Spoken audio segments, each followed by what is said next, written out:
कोई इंसान सच में मौत को मात दे सकता है?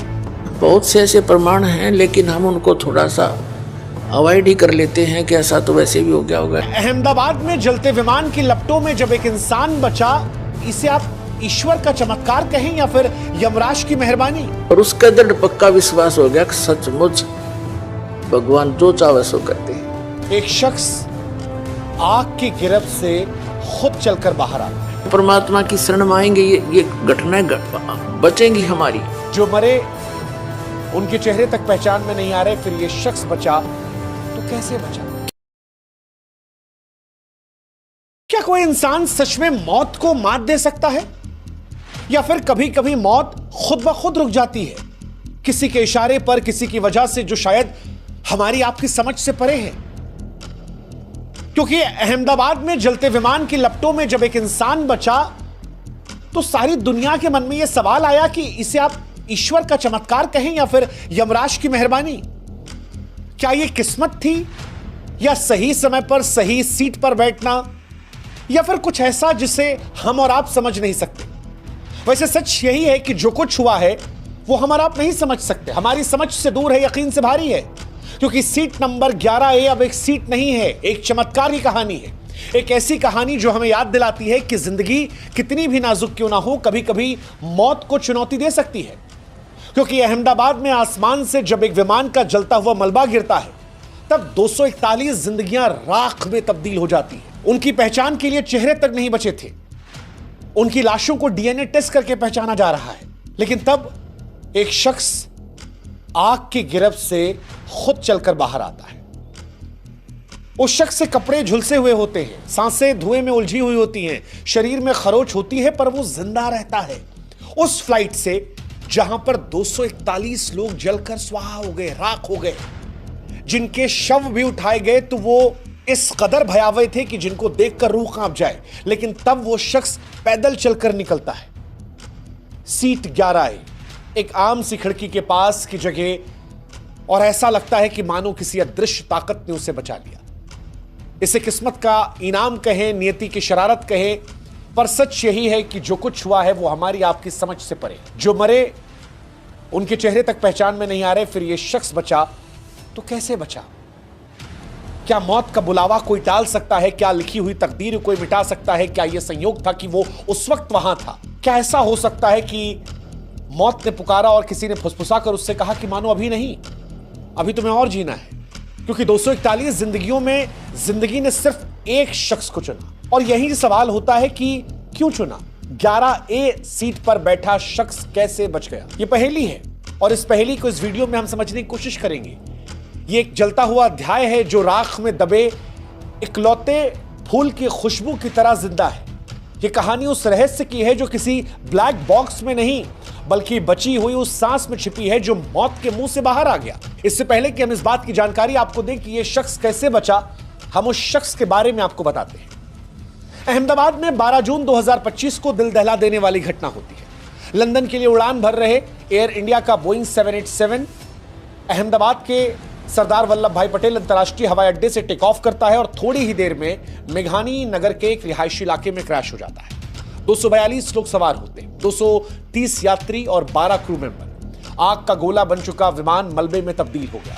शुरुआती खबरों में लगभग सभी यात्रियों की मौत की पुष्टि हुई थी, लेकिन इस भयावह त्रासदी के बीच में एक चमत्कार हो जाता है। सीट नंबर 11A पर बैठा एक शख्स, विश्वास कुमार रमेश, मौत के मुंह से जिंदा निकल आता है। विश्वास कुमार रमेश कौन है? ये 39 साल इनकी उम्र बताई जा रही है।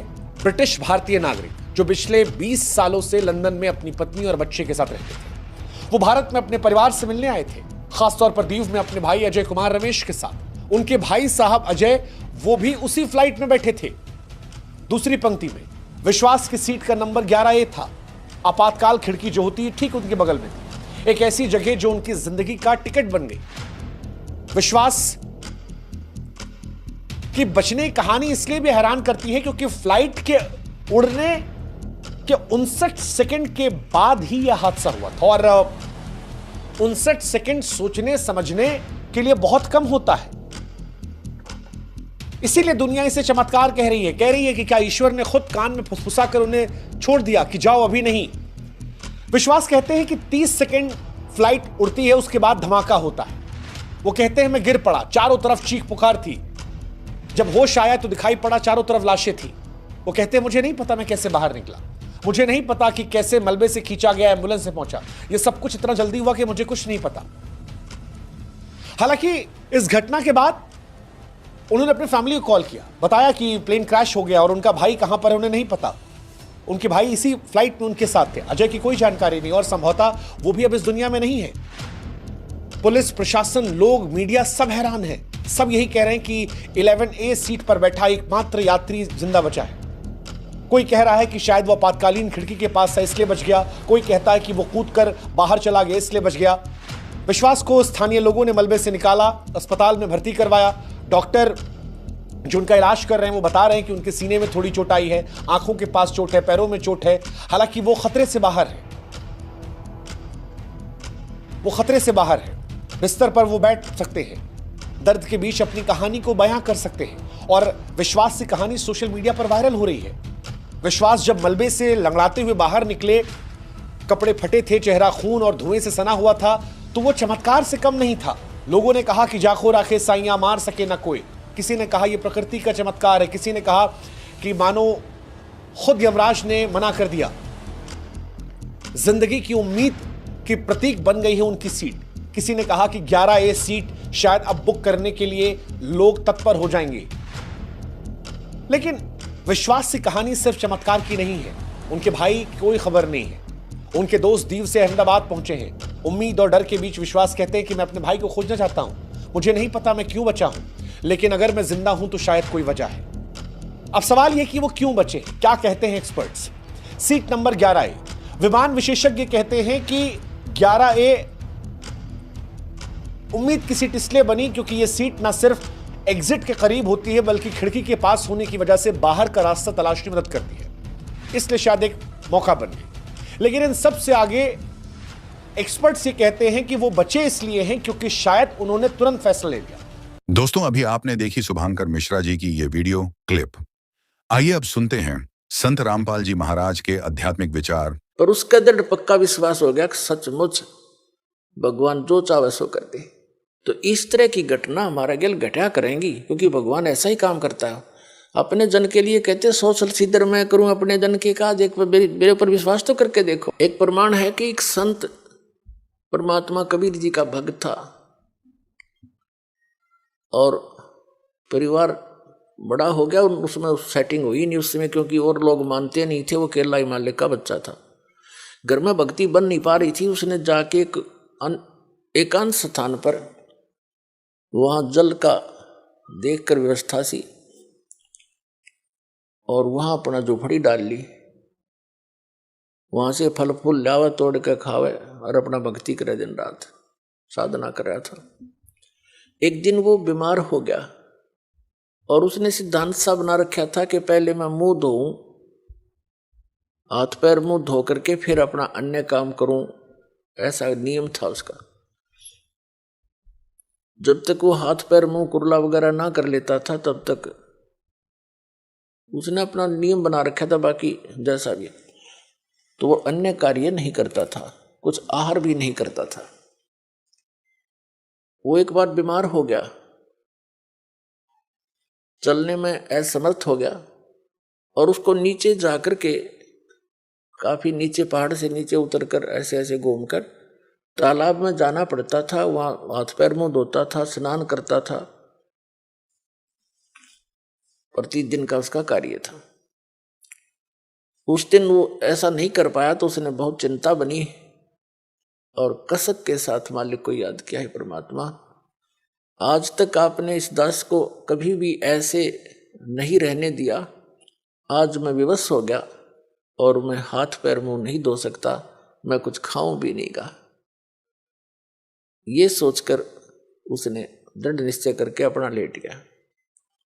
एक दिन बीता, 2 दिन बीता, 3 दिन, तीसरे दिन देखा परमात्मा ने कि शायद ये अट्ठी आदमी पर भगत सच्चा है। बाकी इस तरह की आंट लानी नहीं चाहिए भगत ने। फिर भी क्या किया मालिक ने, इतनी वर्षा कर दी, इतना पानी बरसा दिया, कुछ ही समय में पूरी पृथ्वी पर जल हो गया। अब वहां जल तभी पहुंच सकता था जब पूरी पृथ्वी पर 200 300 फुट पानी खड़ा हो जाए। वो जहां उसकी झोंपड़ी थी पहाड़ के किनारे के ऊपर, वहां तक जल जब जा सके था उसके, और वो उठ के चल नहीं सकता, तो सब जगह भर दिया, कति फुल कर दिया, पानी उसकी झोंपड़ी के पास आकर किनारे पर डट गया जिससे उसके हाथ जा सके। उसने देखा हो भगवान ने बड़ी दया करी, हाथ पैर मुंह धोया, कुछ खाया पिया, खाने पीने के बाद उसकी चेतना ठीक हुई, उसने देखा सारा जल ही जल। बोले फिर वो रोने लग गया दूसरी तरफ से, भगवान मुझ नीच के कारण सारी दुनिया मर गई, हे परमात्मा मैं पाप का भागी बन गया दाता, अब मुझे जिया नहीं जाएगा, ये पाप देखा नहीं जाएगा। फिर वो दूसरी तरफ से रोने लग गया। 2 सेकंड के बाद परमात्मा ने क्या कर दिया, एज इट इज, जो जहां भी काम कर रहा था, जैसे परिवार था न्यू का न्यू, और पानी के आसपास की तो निशान भी नहीं, और वो छक्या बैठा, किसी को आभास भी नहीं होने दिया, और उसका पेट भर दिया। तब आकाशवाणी करी के भक्त, दारी मेरे संत की मोह से मिले ना अंश, और भला बुरा बाँचे नहीं। ये बकवाद इस तरह की 8 अडांस लावा नहीं, सोई हमारा वंश। अब उसके माध्यम से अन्य को भी शिक्षा दी परमात्मा ने कि ठीक है, जो मेरा भक्त धारणा कर लेगा उसके लिए मैं कुछ भी कर सकता हूं, पर थोड़ा बहुत सोच समझ कर डिसीजन लेना चाहिए तुम्हें। तो क्या बताते हैं आदरणीय गरीबदास साहिब जी अपने कबीर परमात्मा के विषय में बताते हैं कि मौला थल से जल करे और जल से थल कर देत, और साहेब तेरी साहेबी अब श्याम कहूं सवेत। क्या बताते हैं कि वो मौला कबीर परमात्मा पूरी पृथ्वी पर 1 सेकंड में जल भर दे, और दूसरी सेकंड में वैसा ही कर दे, उसी तरह जैसे जो जहां बैठा था एज इट इज, पूरा स्वस्थ परिवार सारा काम नो का नो कर सकता है। वो परमात्मा इतना समर्थ है। फिर कहते हैं कि हे साहेब तेरी साहेबी, हे परमात्मा आपकी लीला को अब श्याम कहूं सवेत। श्याम तेनों का अगर काला काला धन यानी काला आदमी है यू भाई निकम्मा, और सवेत ने कहा साफ आत्मा का आदमी है। ते अब कहते हैं तुझे मैं बुरा कहूं कि अच्छा कहूं।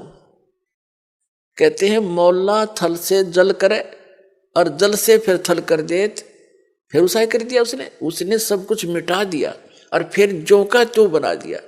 नो कहे साहेब तेरी साहेबी, ये परमात्मा तेरी लीला ने इब काली कहूं सफेद, तना बुरा बताऊं का अच्छा।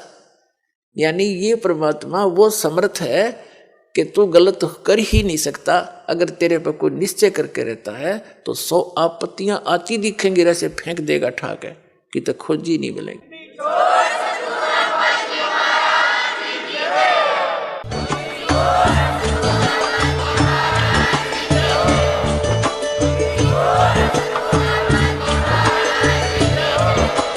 आप सुन रहे थे जगत गुरु तत्वदर्शी संत रामपाल जी महाराज जी के मंगल प्रवचन। अधिक जानकारी के लिए विजिट कीजिए हमारी वेबसाइट www.jagatgururampalji.org।